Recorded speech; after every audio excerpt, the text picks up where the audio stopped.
இந்த வீடியோவில் நம்ம என்ன தெரிஞ்சுக்க போகிறோம்?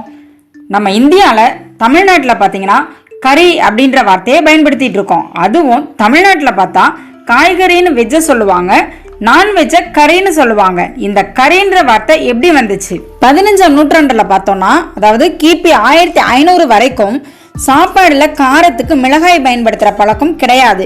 இப்போ கூட சில பெரியவங்களை பார்த்தீங்கன்னா மிளகாய் பயன்படுத்தாத மிளகு பயன்படுத்து அப்படின்னு சொல்லுவாங்க. இது மாதிரி இந்தியாவில் 15ஆம் நூற்றாண்டுல உள்ளவங்க காரத்துக்கு மிளகாய் சேர்க்காம மிளகு தான் பயன்படுத்திட்டு இருந்தாங்க. இந்த மிளகுன்ற வார்த்தையை தான் கறின்னு சொல்லுவாங்க. கறின்றது மிளகு தான் குறிக்குமா. மிளகு போட்டு காய் செஞ்சா அது காய்கறி. இறைச்சி வகையெல்லாம் செய்யறப்போ அதுல ரொம்ப அதிகமா மிளகு போட்டு செய்வாங்க. அதனால அதை கறின்னு மட்டும் சொல்லியிருக்காங்க. அதை கறின்னு மட்டும் சொல்ற அளவுக்கு அவ்வளோ மிளகு அதுல இருக்குமா.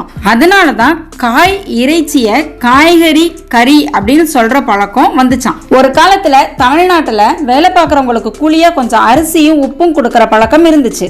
ஸோ அரிசியும் உப்பும் உழைப்புக்கான கூலியா கொடுத்தப்போ அதுல சம்பா வகையான அரிசியை கொடுப்பாங்க. அரிசியை ஜென்ரலா சம்பான்னு சொல்லுவாங்க. அரிசியோட உப்பு கொடுக்கறப்ப உப்ப ஆழம் அப்படின்னு சொல்லுவாங்க. அரிசியும் உப்பும் வாங்குறப்ப வாங்க சம்பளம் வாங்க போகலாம் அப்படின்னு சொன்னாங்களாம். அது அப்படியே மருவி இன்னைக்கு சம்பளம்னு ஆயிடுச்சு. சம்பளம்ன்ற வார்த்தைக்கு மூல அர்த்தம் சம்பான்ற அரிசியும் ஆழம்ன்ற உப்பும் தானா.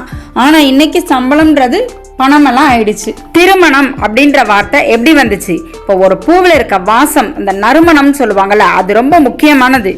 அந்த பூவுக்கு அந்த நறுமணம் தான் அதோட வேல்யூவையே கூட்டி கொடுக்குதான். பூவுக்கு எப்படி அந்த நறுமணம் அதோட வேல்யூவை கூட்டுதோ அது மாதிரி தான் ஒருத்தருடைய வாழ்க்கையில திருமணம்ன்றது ஒருத்தருடைய வேல்யூவை கூட்டுமா.